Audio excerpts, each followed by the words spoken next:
أبيت يا مولاي إلا إحسانا وامتنانا وتطولا وإنعاما۔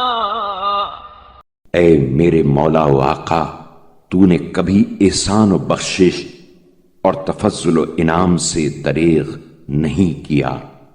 وأبيت إلا تقحما لحرماتك وتعديا لحدودك وغفلة عن وعيدك۔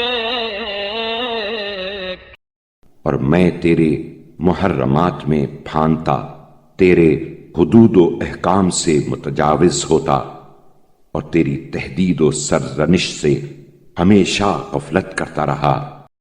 فلك الحمد إلهي من مقتدر لا يغلب وذي أنات لا تعجل۔ اے میرے معبود، تیرے ہی لیے حمد و ستائش ہے، جو ایسا صاحب اقتدار ہے جو مغلوب نہیں ہو سکتا، اور ایسا بردبار ہے جو جلدی نہیں کرتا۔ هذا مقام من اعترف بسبوغ النعم وقابلها بالتقصير وشهد على نفسه بالتضييع۔